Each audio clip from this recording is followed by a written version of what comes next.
Like a spider weaving its web, someone out there was always setting traps for me, patiently waiting. A spider never rushes. It builds its trap, strand by strand, until the prey walks in willingly. Some prey are caught by accident. Others walk into the web by choice. Hi, I'm Brian. I was the class monitor, always trying to get along with everyone. That's when Andy appeared, the new transfer student. Quiet, strange, the kind of boy who kept his distance from everyone. As class president, I felt responsible for him. I showed him around, helped him catch up on lessons, tried to make him feel less alone. At first, I thought his silence was shyness, but soon, I realized he was watching me. Always watching me. People often confessed to me. I was used to it. One afternoon, a classmate nervously confessed his feelings in the hallway.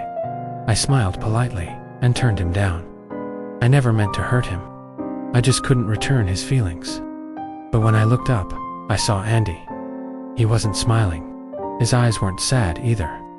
They were sharp, burning, filled with something darker, something like jealousy. After that, the notes began. Every morning, I'd find a slip of paper in my desk. Don't talk to anyone else. I know where you live. You're mine. I tried to convince myself it was just a cruel prank.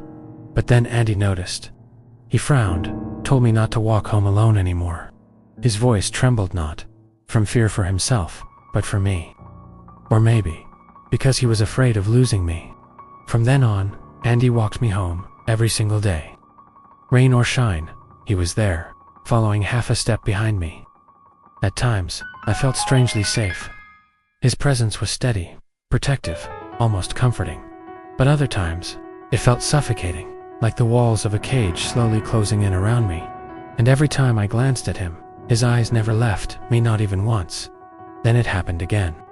Another boy confessed to me behind the school building. I gently refused, just like always. But I could feel Andy's eyes on me, burning with rage from the distance. His expression was different, that day, like something inside him had finally snapped. That night, I walked home alone. The streets were quiet, the air heavy, dragged into the darkness.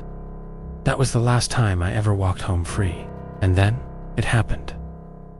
I was kidnapped. When I woke up, I was in a locked room. My wrists tied, the window barred, the door sealed shut. And there he was, Andy, standing at the door, staring at me with eyes that were no longer human. They were eyes that said, "You are mine now." I thought he would hurt me, but he didn't. Instead, he smiled softly, brought me food, whispered that he only wanted to protect me. He brushed the hair from my face, told me I was safe with him. And yet, every time he looked at me, I saw something terrifying, an obsession, a hunger, a madness that no kindness could hide. The days blurred together. At first, I resisted. I screamed, begged, cursed him. But the more time I spent in that room, the more something inside me began to shift.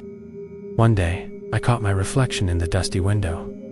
My lips were curled into a smile I didn't recognize. I realized I was beginning to enjoy the game.